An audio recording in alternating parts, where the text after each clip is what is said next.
So, testing. Welcome, everyone. Good? Good. Thank you. Good evening and welcome. Welcome to all of you. My name is Father Brendan McGuire. I'm the pastor here at St. Simon's. I want to welcome all of you, all our locals here at Los Altos, Mountain View and Sunnyvale, and all our surrounding Cupertino, Los Gatos, and all the local people. But we have lots of people who've come in from a little further away, so a special welcome to all of you, and thank you for joining us today.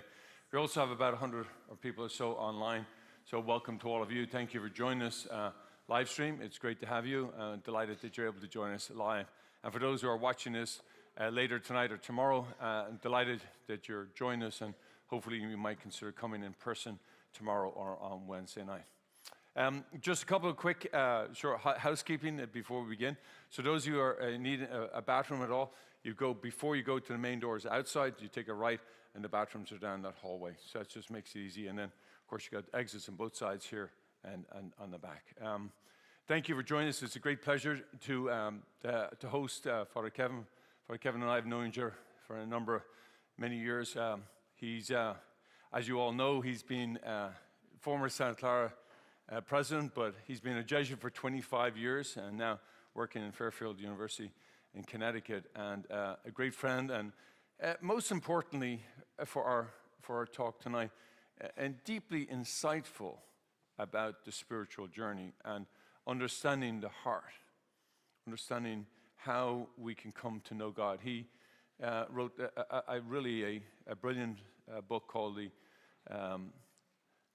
Adventure, the Ignatian Adventure, and that has been, for those of us who teach the spiritual exercise, has been a seminal book for many, many years. His latest book here is Seen with the Heart. We do have it available at the back. We're just selling for $20. He will sign it if you get him coming wherever you get a hold of him. You can get him to sign it. He'll do it for you. On Wednesday night, we are going to host after the talk, the final talk. We'll have a little wine and cheese reception afterwards in Spoonser Hall, which is the hall right behind us. We just need you to register for it so we can cater for enough wine and cheese. We'd hate to run out of wine. And as much as Father Kevin and I have priestly powers, we have not mastered the water into wine. I just want you to know that, okay? So we do need your help to register for that so that we can count on how many. And be honest with you, we'd love to have you register for it so that we can know and keep in contact with you for other presentations that we hope to put on. So without further ado, I want to introduce and welcome Father Kevin O'Brien.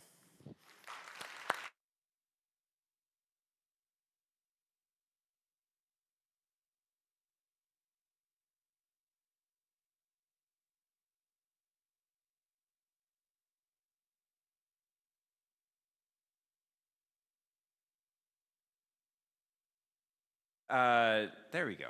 All right. Hello, people online. I remember you from the pandemic. Everything was online. Oh my goodness. It's really great to be here. I was with the parish here of the weekend at the 5 Masses. Really enjoyed spending time getting to know this community very much. I said at one of the Masses that this feels very much like a Jesuit parish, in that you're alive with a deep sense of spirituality and a commitment to take whatever you're learning in here and doing something out there in the world. Reminds me of my favorite Jesuit joke. So we begin with a joke. We don't want to be too serious during Lent, right? There was this barbershop in town. Let's just call that town Los Gatos. So this barber had been there in Los Gatos for many years, cutting hair, and of course nearby is a Franciscan monastery, Dominican priory, and a Jesuit high school. We'll call that Bellarmine. So the barber is opened up the shop, going about his day, and walks the Dominican, this long white cassock. Dominican's known as great preacher. Sits down, gets his haircut. Dominican asks, how much do I owe you? The barber says, oh, you Dominicans, you know, I go to a Dominican parish. You are alive preaching the gospel. You bring the gospel alive in my heart. You inspire us to get to know the scriptures. And the Dominican says, no, please let me give you something. And the barber says, no, please, let this be my gift to you for really helping me encounter the Gospels in an entirely new way. So the Dominican says, thank you very much. Barber goes about his day, closes up shop, comes back the next morning, and on the doorstep of his barber shop is this case of Dominican wine from their winery. It's very nice. So he takes the wine, brings it in, goes about his day. In walks the Franciscan in his long brown cassock, cuts his hair, whatever's left of his hair. The Franciscan asks, how much do I owe you? The barber says, oh, you Franciscans, you inspire me by your life of simplicity, your commitment to the environment, your commitment to sowing peace. And the Franciscan says, of course, no, please let me offer you something. The barber says, no, let this be my gift to you for helping me live more faithfully the gospel. So the Franciscan says, thank you, leaves. Barber closes up shop, comes back the next morning. There is a homemade wheel of homemade cheese from the Franciscan monastery. So nice. He's got the wine from the Dominicans. He's got the cheese from the Franciscans. Goes about his day. In walks the Jesuit in his typical Jesuit garb of khakis and a blue Oxford shirt. Having taught a long day at Bellarmine High School, cuts his hair. Jesuit asks, how much do I owe you? The barber says, oh, I went to Bellarmine. I went to Santa Clara. All my kids went to a Jesuit high school. They all went to Jesuit colleges on the West Coast. You've taught all my kids. You have made our faith come alive. You taught me a faith that is thinking. The Jesuit says, no, please, I want to give you something. No, let this be my gift to you for really helping me live my faith in a very real way. So the Jesuit says, thanks very much, leaves. Barber closes up shop, comes back the next morning. Would you not believe that there are 7 other Jesuits at the doorstep of the barber shop? Thank you very much. Thanks. I'm here every Monday night at St. Simon's. Those of you who know Jesuits know how true that is, right? It is really good to be with you here, and I'm very grateful for Brendan's invitation and getting to know the parish this weekend, and to share with you a bit of what I plan to do the next 3 nights. Just a word of introduction, what I'm currently doing now. A couple years ago, the Jesuits asked me to open up a college in Bridgeport, Connecticut, which is the largest city in Connecticut, but it's also one of the poorest city, and city that really struggles, but is filled with a lot of great spirit. So we want to go where Jesuit colleges were originally founded back in the 1800s, in places where there was great need. So we opened up this Jesuit Community College, a 2-year associate's degree program. And the whole point is to make Jesuit higher education more accessible and more affordable for people. And so we're in the midst of this great innovation, which is basically a startup. I learned so much about startups out here. And I'm so grateful for my time here and the friends I met, some of whom are here tonight. Hello. More. It's just a way of trying to innovate. And Jesuit education has always innovated over the years. So we're doing that project now, and we're in our first year with great success. And eventually we'll build up to 200 students and really try to do something different in higher ed to make it much more accessible and affordable for students who otherwise could not afford to get into most of our Jesuit colleges. So please pray for us. That's Fairfield, Bellarmine. And our hope among the Jesuits is that we open up these across the country, right? So, but in the meantime, I'm going to talk to you about living in freedom, living out of great desires, and living in depth. So let me tell you about what we're going to do the next couple of nights. So the first tonight, we're going to do living in freedom, which is a nice introduction to Lent and talking about how is it that we are called to be free from all this stuff that holds us back from being the people God calls us to be so that we can be free to love and serve. And then tomorrow night, we're going to do Living Out of Great Desires, which is having been liberated from all that stuff that holds us back. Desires and passions are hopefully animated to be of service to others, which is, in a sense, the end of any spirituality. It should be about rendering service. And then the third night, we'll be talking about living with depth. How is it that we should then go about this world looking and feeling and loving and serving and praying more deeply? And the hope is that over the course of these 3 nights, your Lenten journey might be deepened and you might be learning some different ways of praying. And so all of you received or will receive you have homework. Well, it's not homework. I mean, I'm giving you a prayer sheet every night.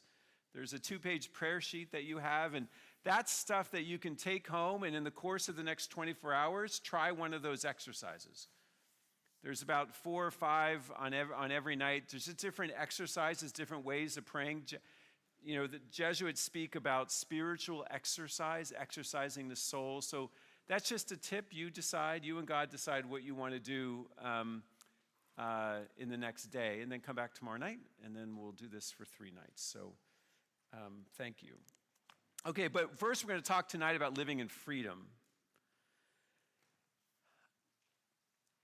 And I think this is, in the end, the core grace of the spiritual exercises of St. Ignatius, which is the cornerstone of Ignatian spirituality, is to be free. And by freedom, I don't mean what often the world means by freedom, which is license, that is, do whatever you want. No, the freedom I speak about is it's this interior freedom. And our goal is that we'll become free from what Ignatius calls disordered attachments or disordered affections. In fact, Ignatius was not a great marketer. The title to his book called The Spirit, Teresa of Avila had, Interior Castle and John of the Cross at the Way of the Cross. Like Ignatius's title, Spiritual Exercises to Overcome Oneself and to Order One's Life Without Reaching a Decision Through Some Disordered Affection. That was his title to the spiritual exercises. This is not Dorothy Day's The Long Loneliness. This is not 7-Story Mountain. This is, Ignatius. But it really gets to the heart of the matter that Ignatius' spiritual exercises, and I can only speak from my own tradition. Let me say to those of you watching or those of you present, Ignatian spirituality is just one of the different ways that we can find God and deepen our faith life. It may not be for you. If it is, great. If it's not, listen attentively, nod when I look at you, smile, pretending that you're enjoying this. But you just have to adapt and be flexible. Some of this can speak to you. Some of it may not. Take what's helpful. I know Brendan has been taking you through different ways of praying. I mean, the beauty of the Christian and the Catholic tradition is that we have all these different ways of praying that we can really tap into. And Ignatius the key here is that we are to be free of these disordered attachments or affections. These are all those things that are holding us back from becoming what I would say, in a word that our young people, I spend my life around college students, that, I want to be authentic. So if you've heard that from your kids or your grandchildren, when they say, I want to be authentic, ask them, what do you mean by authenticity? They probably will not have an answer, but they feel something right about that word. And let me just tell you what authenticity means. Authenticity simply means that what we do flows from the deepest sense of who we are. To be authentic means that what we do flows from the deepest sense of who we are. That's what it means to be authentic. When what we do flows from the deepest sense of who we are. Athletes refer to being in the zone. What we do flows from the deepest sense of who we are. We want to be authentic people. We want to be true to who we are. Gerard Manley Hopkins, the great Jesuit poet of the 19th century, said in one of his poems, "What I do is me, for that I came." What I do is me, for that I came. How beautiful. And so our whole goal in life is to do me, I'm not supposed to do you. I'm supposed to do me. But that requires a lot of reflection, right? About who I am and whose I am and what's most important to me. So in order to get there, we got to be free of all these disordered attachments. Again, attachments are okay. It is okay to be attached to people, places, and things. That's very human. You should be attached to your children, but not overly attached. The image I have of that is move-in day, and most of you have experienced this, move-in day at college. It's anywhere, any of the college you go to, it's exactly the same thing.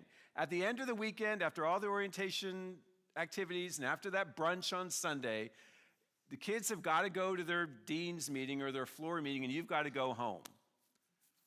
And at that moment, I see what disorder or order looks like, what true affection or what disordered affections look like. True affection is when a parent can hug their child and cry and let them go. Disordered affection is when they cling to their child and never let them grow up. They are texting on the way home. They're calling every 5 minutes. That's not what we want. Henry Nouwen referred to the posture that we should have as prayers is of open hands. That's the stance of freedom. This is not the stance of freedom. This is disorder. Being attached, again, to all very good things, people, places, and things. We are made to be attached, but we are made to hold all the things of life lightly and gratefully. People we love, but yet sometimes we need to let go of. Places we love, homes we love, jobs we love. To hold everything we have lightly and gratefully like this. When we cling to people, places, and things like this, look at what's made. It's a fist. And you know what fists do. Pound, and it can be violent and cause trouble and hurt people. This is a stance of freedom. This is what we're looking for as we grow into the people that God calls us to be, as we become authentic. So I suggest that one of the things you can do in the next day is just sit there and pray with your hands open like this and feel what it feels like.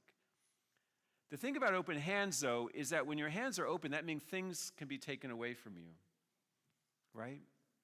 That God may say, well, time for your child to grow up. Well, I want you to do this now with your life. You need to leave this job or work, and now you do this. It could be like, as you get older, it could be like, okay, this season of your life is over now. You're now entering another season, and you're not going to be able to do as much as you used to, and your body is sort of slower. But this is what I invite. Can you let go of being 40 or 50 or 60? Can you let go? The scary thing is, when God takes stuff away, your hands are empty. And the natural human response is to clutch at the next thing because it feels sad or lonely or uncomfortable to be empty for a while. But if we just are able to allow ourselves to go through that emptiness, God will fill our hands with something we cannot imagine right now. It's going to come, but we have to be careful not to cling too much. With young people, you see it on the rebound, right? Boyfriend breaks up with me, and then boom, I go to the next thing just because it's too painful. My girlfriend left me, so I cling to the next person who comes my way because it feels so horrible. No, freedom is I'm going to sit in this in-between moment because God is going to labor and create something new and fill my hands with something I cannot imagine. But boy, that is a moment of great freedom to do that and not to cling, right? So we get this idea about freedom. This is what we're looking for. We want to be attached, but not in a disordered, sickening kind of way, right? Jesus is the freest person in the world, ever. When you look at the crucifix, actually, when you look at the cross behind me, it's actually Jesus at his most free. One of the ways of looking at the crucifix is to look at the Passion as a moment of freedom. Yes, terror. Yes, sadness. Yes, loss. Yes, all that, violence. But it actually is a moment of when Jesus was most free, because that was his surrender. Every surrender in his life prepared for that moment when he said, "Into your hands, Lord, I give up my spirit." And he did it not to do some weird divine accounting for the sins that we had all committed. The divine accounting thing has never really made a whole lot of sense to me. God the accountant, God the lover does. God the loving parent who mourns with us, who is with us, who consoles us. God, who is that lover, is the one who would look upon his son on the cross and see freedom. And Jesus is at his most free. Why? Because he said, "I will not run." He is so faithful to his mission of building that kingdom of justice, peace, and love. He is so committed to building that kingdom of justice, peace, and love, that reign of God, that he did not run. He stayed faithful to that mission and us. And that's what got him killed. And he freely did it. Even though it was so hard, he freely did it out of great love for us and God's world, and out of great love for his Father and his faithfulness to his mission. At his most free. But that moment of freedom was prepared his whole life. That's why we have to keep practicing freedom. We have got to practice letting go. That's why Lent is great, because we let go of little stuff to prepare us for the big stuff. Let go of chocolate so you can let go of bigger stuff later, right? You just sort of let go of stuff so that you can do the big letting go whenever that may come. Jesus let go. He was free. He didn't care what other people think. Yesterday's gospel, at least here, the woman at the well, she was a woman of, dubious reputation and everything, and he didn't care. She was a Samaritan. Jews didn't hang out with Samaritans. He didn't care. He was free. He was free with regard to what other people thought of him. He was free from fear. One of my favorite stories about Jesus, one of my favorite stories about Jesus, no story about Jesus is little, is when Jesus was on the seas with his disciples crossing the Sea of Galilee again, and a storm came up, and they were all freaking out. Oh my God, we're going to sink. And what's Jesus doing? He's asleep on the pillow. I would love that pillow. There's a pillow on the boat. Jesus was asleep on the pillow. He wakes up and goes, "Why are you all afraid?" He's free. He's free of fear because he's filled with great love. And with great love, there is no room left for fear. He was free. So what's the opposite of freedom? Well, sins. Let's talk about sin. It is Lent, and that's why Brendan hauled me 3,000 miles across the country to tell you all about sin. Now, I can say, though, speaking, perhaps you've had this experience with younger people in your life, that the language of sin honestly doesn't resonate much with young people. It's a category that I think has been relativized because of the sin within the Catholic Church. They don't quite know what to do with it. As the church is recognized with its own sin, we've lost some moral authority, so young people don't quite know what to do with sin sometimes, or that they didn't receive much catechism on sin, or they've gotten really bad theology on sin. I can say with most of my experience with young people, that word sin doesn't mean what it meant for me or perhaps for you. What does matter to them, or what they understand, is sin is unfreedom. I've now used that word. I've talked about unfreedom more, I talk about sin. It's getting at the same point here. So I talk more about unfreedom than I do about sin, because sin is just not a meaningful category for most young people. Unfreedom they can sort of get. And let me speak to you about what we talk about. Sin is a violation of a relationship with God, others, creation, as Pope Francis reminds us, and of the natural world. It's a violation of a relationship. Whoa, what about, shouldn't it be violating a rule? This is where we get caught. When we're younger, like the kids here at St. Simon's School, we got to teach about rules, right? So this is where I just tell people online or whomever, like, I believe in rules in the Catholic Church, right? I believe in the need to teach certain standards, the Ten Commandments, the Beatitudes, all very important. The moral tradition of the church is important and life-giving. So please hear me in the right way. But all those rules, the Ten Commandments to the current moral doctrine of the church, all those rules are in the end about protecting a relationship. So sin is not breaking the rule. It's about violating a relationship that the rule is made to protect. Does that make sense? So all of us of a certain age learned when we were 7, and we just kept being told that until we were 17 and 27 and 57 and 70, that sin was all about breaking rules. Yes and no. It's about violating a relationship with God, others, creation, or the self that those rules protect. Right? So the commandment not to steal, the whole point of that commandment is to protect my relationship with my neighbor. So stealing is not wrong because it violates the 6th commandment? 8th? Sorry. Okay, stealing is not wrong because it violates that commandment. Stealing is wrong because it violates the relationship that commandment protects. And when we talk about relationship, that's when the ears of the young perk up. And hopefully for all of us. Because if we're only focused on the rules and we don't look beyond the rules to the relationship that those rules are meant to protect, we become like those Pharisees, or become overly scrupulous, or become really nasty and mean, holding those rules over people and treating them like bludgeons.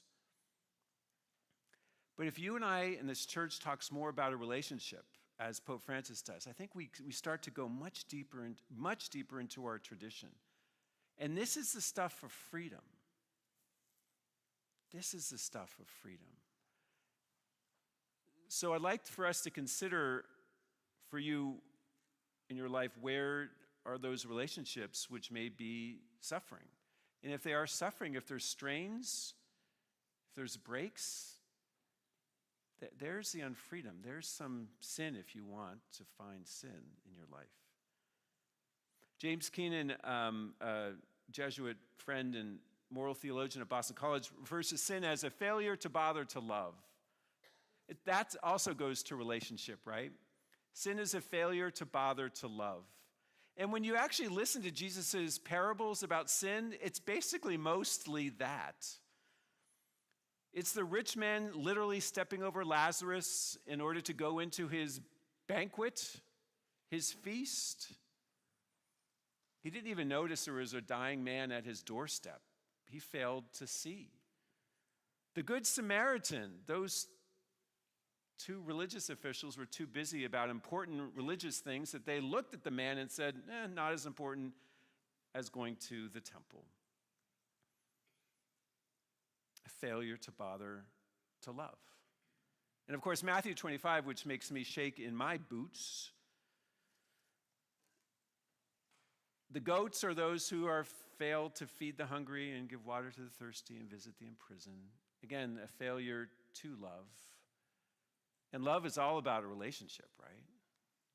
So what I would encourage you to do is to think about sin beyond the rules to the relationship.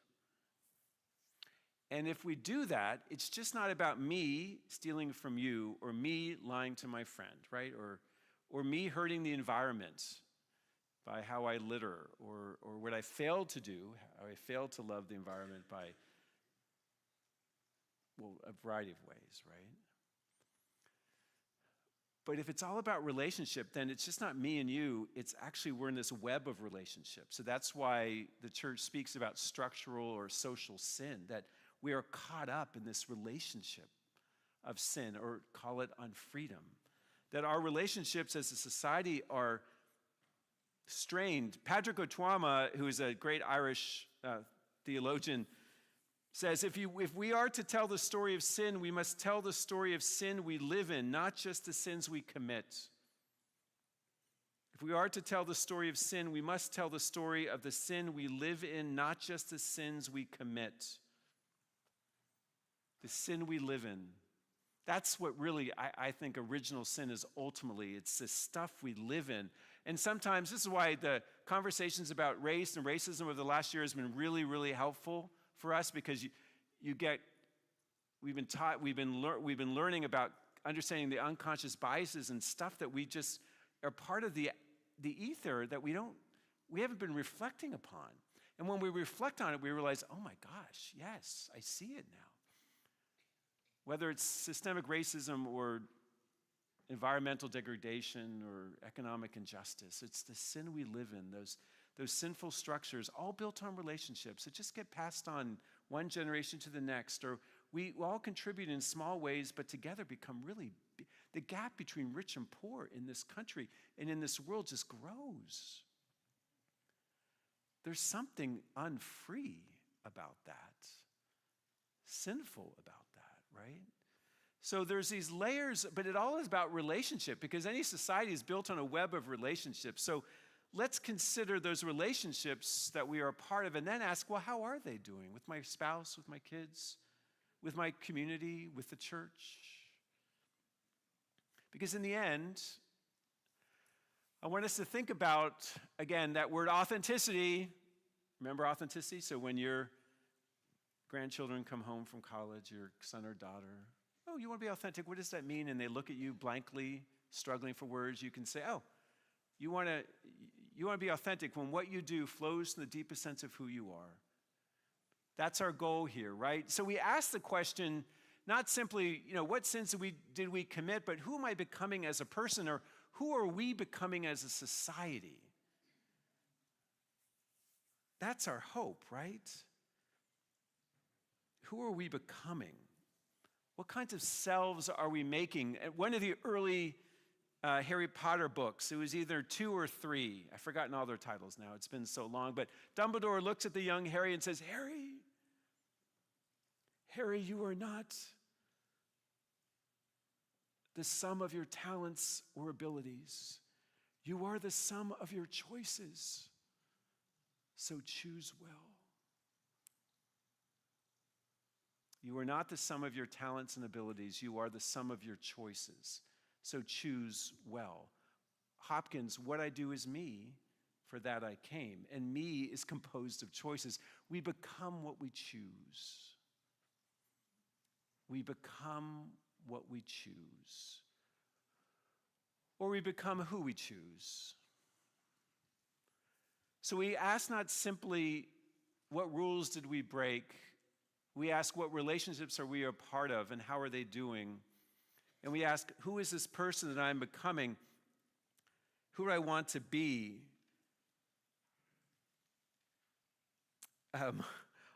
For my penance, I lived in a dorm at Georgetown for 8 years. Sophomores, for 8 years.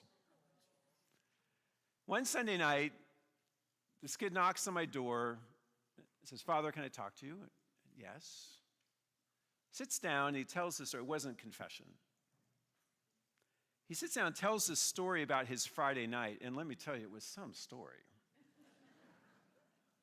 And so I just looked at him, and as he's telling this story on and on, he goes, oh, but Father, that's not who I am. And I said, that's exactly it. It's not him. When you and I mess up, when you and I have our bad days or bad months or bad years, we look back and say, that's not who I am. And that's exactly the point. That's not who I am or who I am made to be. We all know that feeling. In the spiritual exercises, Ignatius has a really good insight. He said, sin breeds confusion. Sin breeds confusion. That's a great insight, isn't it? Because all of us get up, and we don't get up every day and say, I'm going to go sin today. No, we get up, we say, I can go to work, and I be good to my spouse, I'm going to study, and blah, blah, blah. And we get up wanting to be a good person. And then we do stuff that's like not good, not nice, not fair. And you look at the end of the day, and you go, oh my God, what did I do? I was really short with someone at work the other day, and at the end of the day, when I did my examen, this Ignatian prayer, which I think Brendan has probably talked to you about, I said, like, oh my God, like, what the hell was I thinking? And that's exactly it. I wasn't. And so it was confusing to me. And eventually I said, I realized I was too stressed. I got to make sure my schedule's not as packed. I need to think more. But I think that's all of us. On the cross, Luke's gospel, one of the last things that Jesus says in Luke's gospel from the cross, he's looking down and the Roman soldiers are ripping apart his garments and, I guess, gambling for them. Do you remember what Jesus says? Father, forgive them because they don't know what they're doing. Wow. Father, forgive them. They don't know what they're doing. Sin breeds confusion. Most of the sins that we commit, we don't know what the hell we're doing. We're too busy. We're too self-involved. We're too tired. We just don't know what we're doing. Boy, that helps me be more forgiving of other people. So the great meditation, I know Brendan talked recently about praying over images, not just words. So the next is Rembrandt's Return of the Prodigal Son. So I'd like for you just to gaze on that. I think our friends at home have some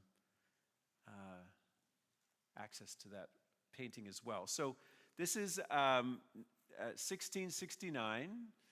This is at one of the last paintings of Rembrandt. And Rembrandt's life, my goodness, he was an early superstar in the painting world and arrogant and a jerk and made a lot of money and then lost in midlife, lost most of it. When you look at his early paintings, they're sort of filled with sort of brash and bold. Rembrandt lost, I forget the number, 6 of his 7 children. Right? He lost most of it. I think he only had 1 child left when he himself died. He lost 2 wives. This man's life was marked by great sadness and suffering. Now, he committed one of those wives to a mental institution. He wasn't the nicest of guys either at times. But at the end of his life, he became softer. Well, look at this.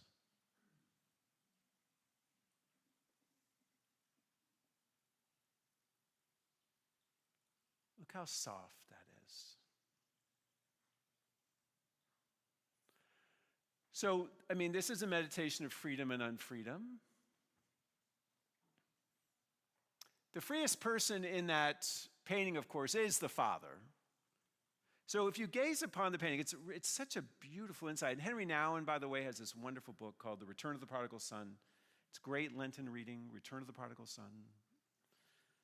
And it's his meditation on this painting. So what's interesting is, where do your eyes go when you gaze upon? This is in the Hermitage in St. Petersburg.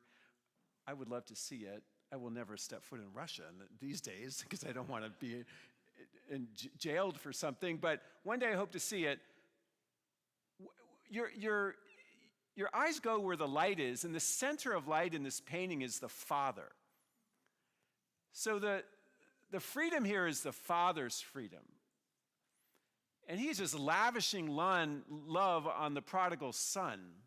And of course, the prodigal son, the wayward son, is there kneeling behind him. And what a mess he is. Look at him. You know the story, and it's on your handout if you need a refresher, but we all know the story. The prodigal son, the younger son, asks for his inheritance. And again, to tell your father you want your inheritance when your father is alive is to essentially say, Dad, I wish you were dead. It is the greatest insult you could give to a father or parent.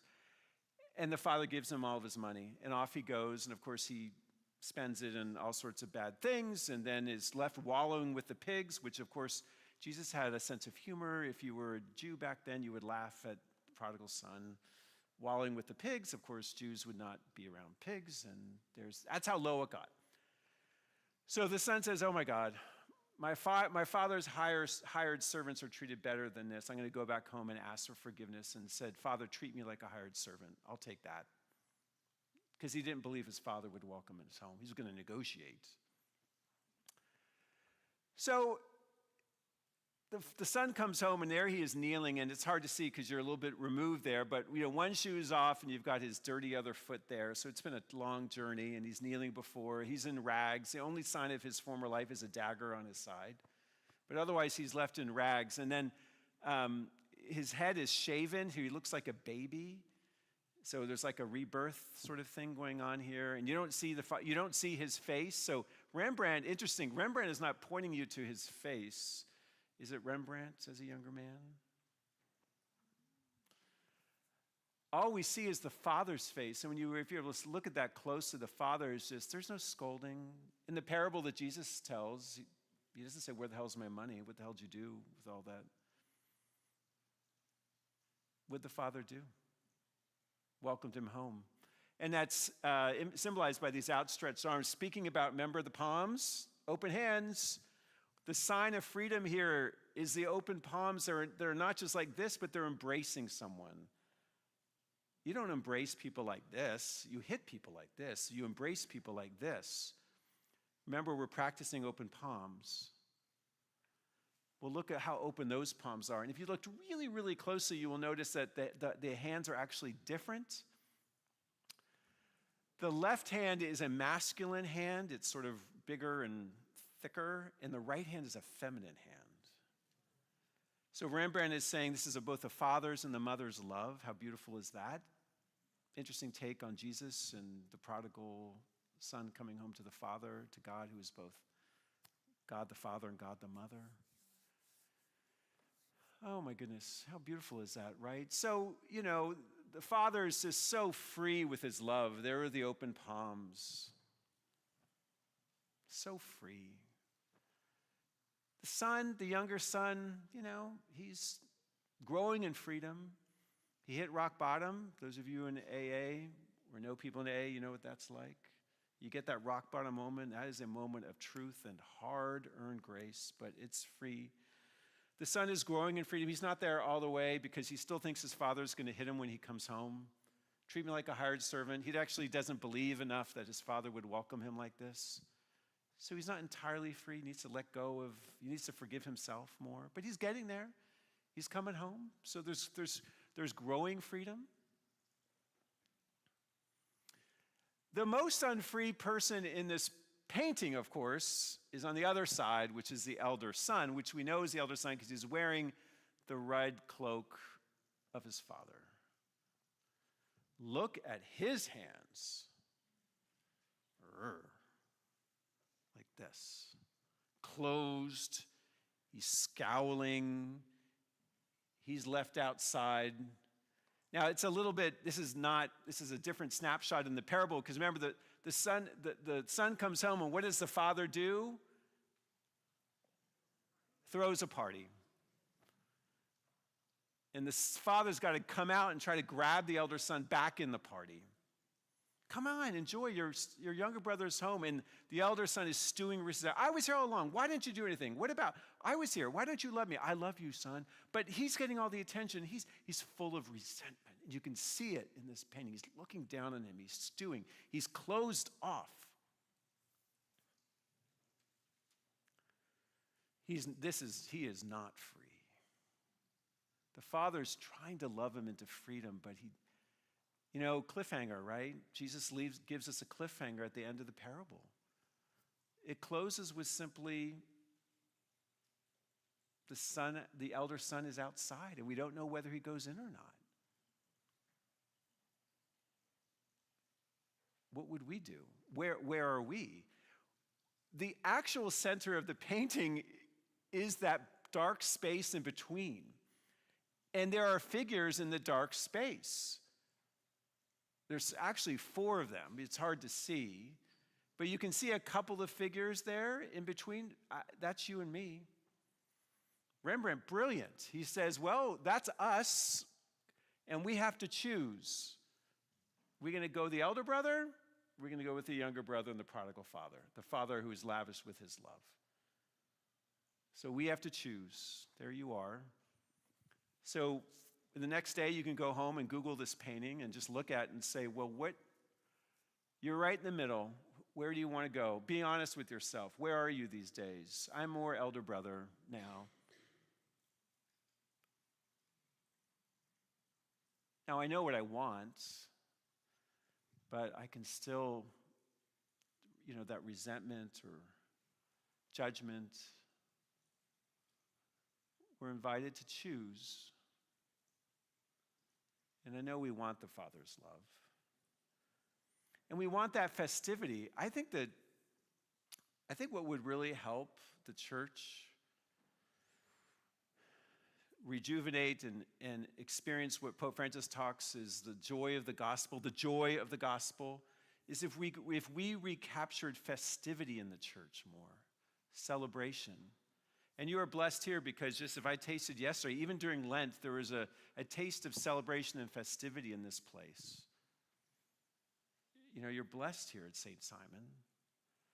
But I think if we recaptured the festivity of the Father, I think the church would be so much more attractive. Again, not to say not to live in this fantasy world where it's all fun and games, not that, but festivity that's rooted in what's real, like here. The party is going on in the mix of this very complicated family. And I think we, the church, are a pretty complicated family. But you and I, maybe we need to recapture festivity as a path or as a sign to freedom. I do think in this parable, certainly here, I guess if we had an audio version, the visual version here is the light on the Father's forehead and the open hands. But if we had an audio recording of this painting, it would be the sounds of the party. That to me would be a sign of freedom. So the question is, Father Kevin, I want to be free. How do we get there? I'm going to give you 3 ways to get to freedom. Number 1, we are loved into freedom. This is a little harder to see, particularly for those perhaps online, but this is the rich young man, the story of the rich young man who comes up to Jesus and says, I want to get to eternal life. So he's a good man. I think all of us would say that, right? Jesus says, well, you know the commandments. Oh, there are those rules, right? So good. Those rules are good. You know all the rules. And the guy says, the rich young man, I've done all these things. And then again, Jesus is looking beyond the rules and says, okay, good. Now you're only lacking one thing. Go and sell what you have and give it all to the poor, and then follow me. And the rich young man goes away sad. But I've highlighted here for you the key part of the scripture here is Jesus looks at him and loved him. That's so beautiful when you think about it. Imagine I know you've been learning about contemplative or imaginative prayer. Imagine Jesus looking upon him or you with love.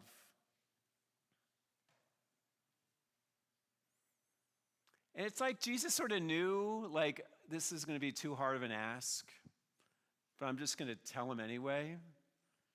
And I know he's going to walk away. And he looked on him with love. I have images of what my parents to look upon me with love. And even knowing I would not be able to probably do what they're asking, at least for a little while. I'd like to think, in my imagining, the rich young man came back. That eventually he was able to sell his possessions. And I like to think he ended up following Jesus. And the reason why is because Jesus loved him. He didn't chastise him like, oh, you don't want to do that? Well, off with you. You're not selling everything? Well, I don't want you. He just looked on him with love. I bet so many people in this room as parents and grandparents have done that to your kids and grandkids. You have just loved your kids through the 2s and the 12s and the 22s and Tough moments where your kids are driving you crazy, where you love them, but you didn't like them very much, but you just love them into freedom. You love them into freedom. I think this is the surest way to freedom is when we are loved into freedom. And Jesus kept doing it. Again, yesterday's gospel here, the woman at the well. Again, there was no reason those two should have been together. A man and a woman at the well together would never happen. A Samaritan and a Jew would never happen. Jesus, this religious figure hanging out with this woman with a dubious reputation, it would not happen. And Jesus didn't care. He just loved her. He named the truth. He said, well, you've had 5 husbands and you're with someone else now. And she goes, yeah. But he didn't condemn her. He just kept talking to her. He kept loving her. And as we reflected on yesterday, the more he talked and the more he loved her, she changed. She first called him a Jew, and then she calls him a prophet, and then she calls him Messiah. No one in John's gospel gets more airtime than that woman at the well. No one in John's gospel gets more space than that woman at the well. Amazing, isn't it? This unnamed Samaritan woman? Incredible. That means there's something that we're to learn from this. And Jesus just loved her into freedom. And what happens? She goes off and tells her kinfolk, come and meet this guy at the well. He's really amazing. And they all follow him. The first disciple, the first true disciple in John's gospel is an unnamed Samaritan woman. Unbelievable. The first disciple who actually brings other people to Jesus is an unnamed Samaritan woman. And the reason she could do that is that Jesus did not give up on her. Jesus loved her into freedom. Oh, by the way, the last disciple in John's gospel is a woman. Mary Magdalene, the risen Lord, saying, now go off. She does. I think we're loved into freedom. And may we have people in our lives, faithful parents or spouses or friends, who reflect to us the faithfulness of God, who just love us into freedom, who never give up on us.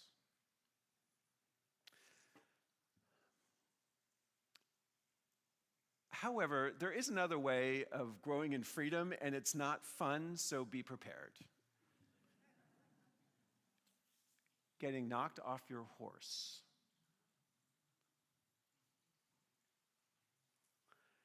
So this is Caravaggio's conversion of St. Paul. The story is familiar. Paul, who's done all these horrible things to the Jewish Christians, stood at the feet of Stephen as he was martyred, is on the way to Damascus, is blinded by a light. The risen Lord appears to him and says, why are you persecuting me? He's blinded. Off he goes to Damascus. 3 days later, he gets his sight back and becomes the first great missionary apostle in the church. And we're here because of him, basically. Jesus has such interesting taste in people, doesn't he? Gives us all hope.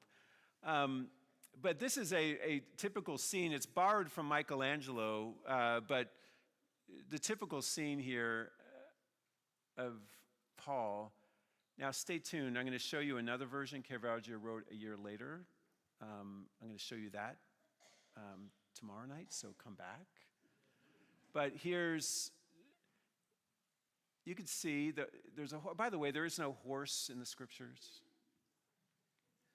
Anyway, there's the horse. It's in every artistic rendering of this practically.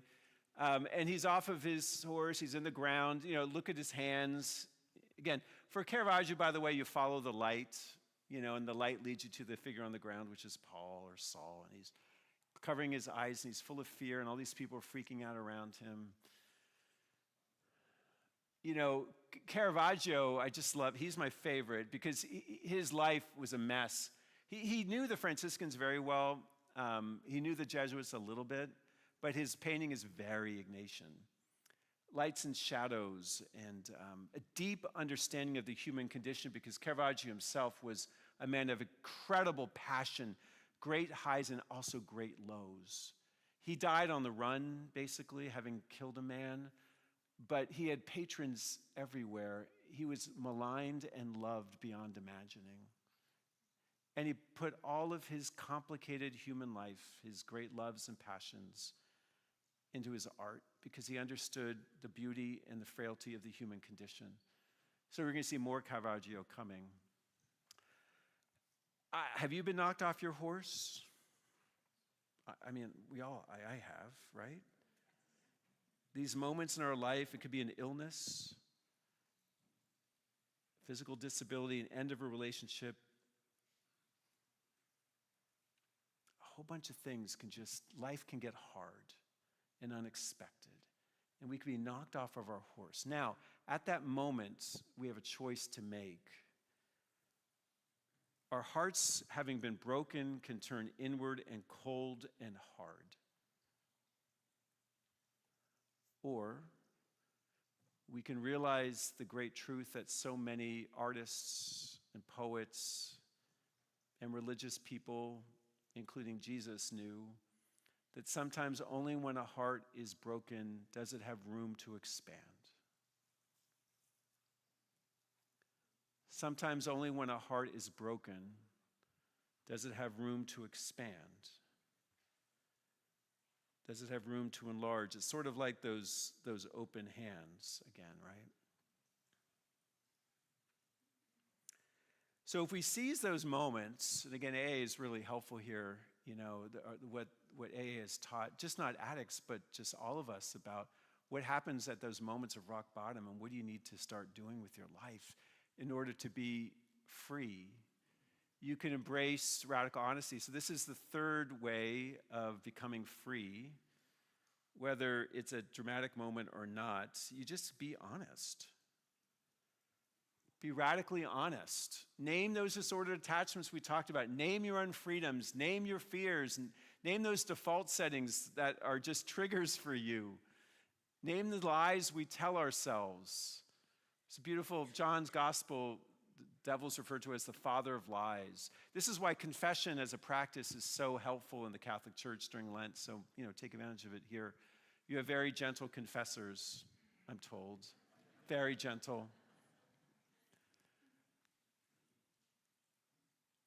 Once you name that the truth does set us free, that power of naming the truth. However hard it is, once it's named, it loses its hold over us. But even as we go ahead and name those really hard stuff, those unfreedoms and the bad stuff, the lies we tell ourselves, that's really, really hard. But also remember the fundamental truth of who you are, that you're a beloved child of God. When Pope Francis in an interview early on was saying, "Who are you, Jose Maria Bergoglio, as Pope?" His response came from the first week of the spiritual exercises. He says, "I am a sinner who's been loved by God." That's how Pope Francis introduced himself to the world. Who are you? I'm a sinner who has been loved by God. So as we go about, remember, we're being loved into freedom here. Even as we go about doing this radically honest stuff and naming the truth, we cannot forget the most fundamental truth is that each of us are that beloved child of God. Each of us, loved by God unconditionally. We are beautiful messes, all of us. God just doesn't love us. God likes us. God is intrigued by us. God is entertained by us sometimes. God shakes his head saying he doesn't know what he's doing. But God is always there. It's the prodigal father, the father who lavishes love on his sons. We can never forget that. We don't have to earn it. We don't have to be perfect. Fay Vincent was the commissioner of Major League Baseball, and my dad was a minor league baseball player before he got injured, and I grew up in Florida, surrounded by spring training, so a lot of times in baseball. My favorite movie is Field of Dreams. We might be seeing that on Wednesday night, some of it. Stay tuned. So part of that, the truth is, the lies we tell ourselves, we got to be perfect. Women carry that a lot. I got to be perfect, got to be perfect at everything. I'm juggling so many things. I got to be perfect, perfect, perfect, perfect. So many people carry that need to be perfect, or that is a disordered attachment to be perfect. Workaholism, that's in me, right? I'm workaholics. I'm trying to prove something to other people because I'm lacking something inside. I'm trying to fill a void, right? So workaholism.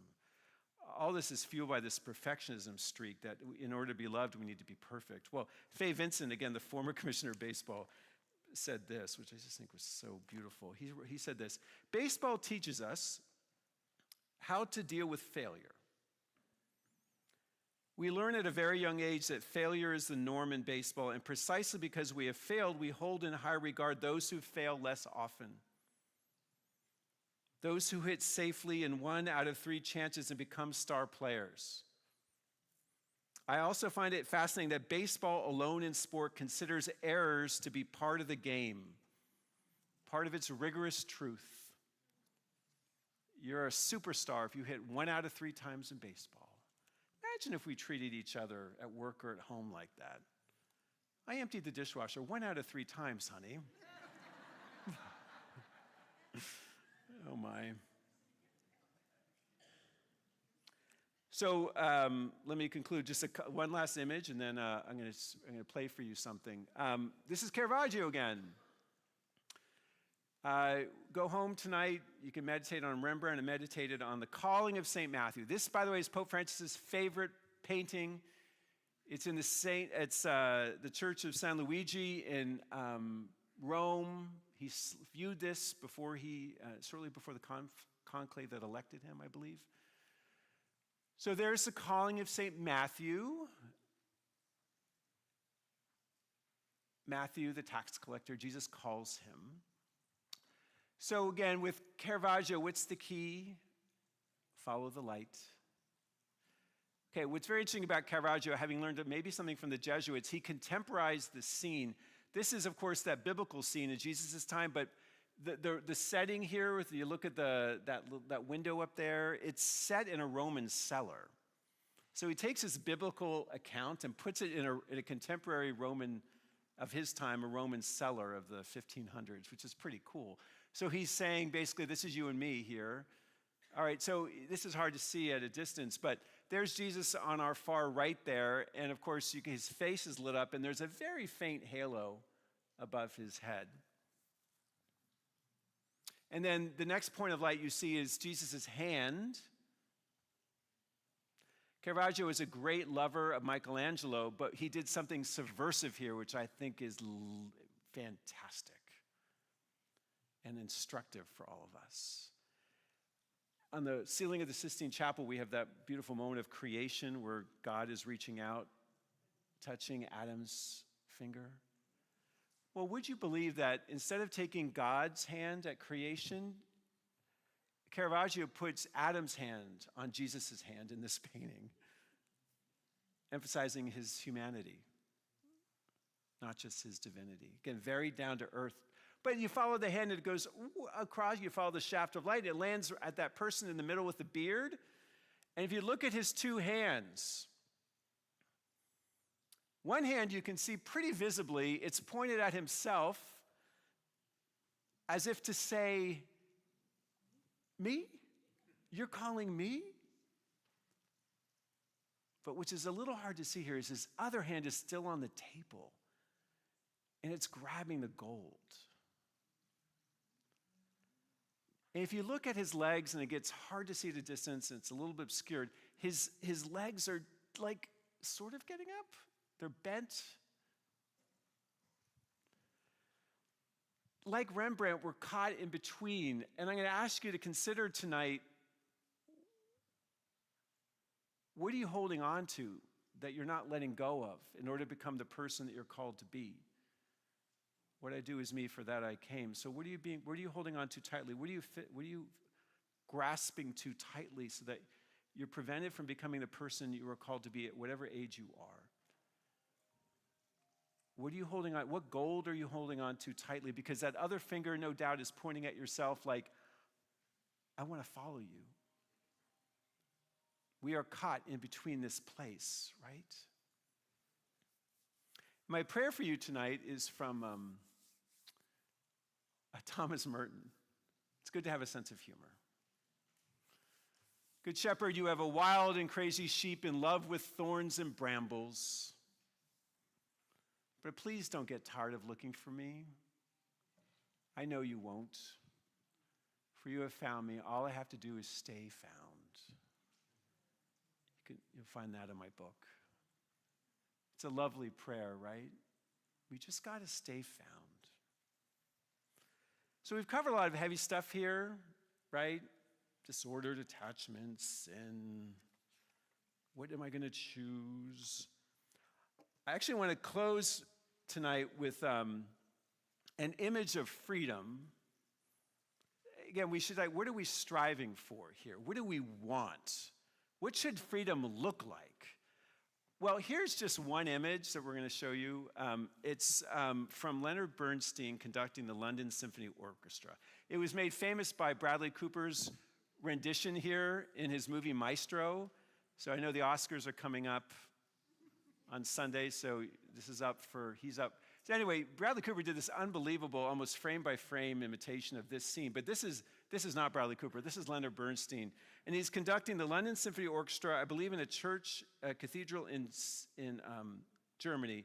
He's conducting Mahler's Symphony No. 2 in C minor, and the Resurrection Symphony, and this is the finale.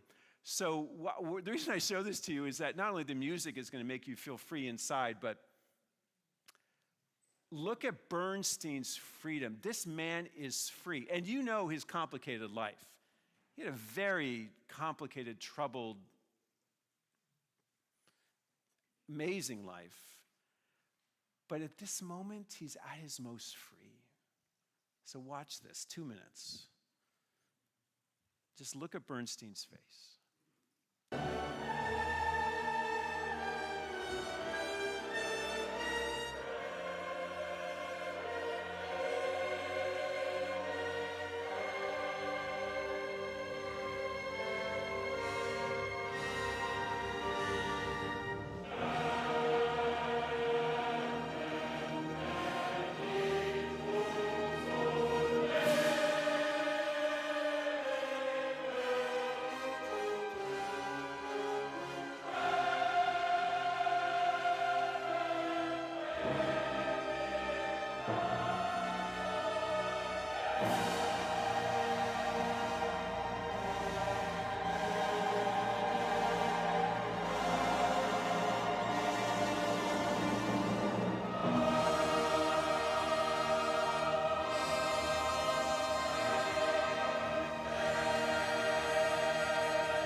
So may we all taste some of that freedom. So thank you all very much for listening tonight.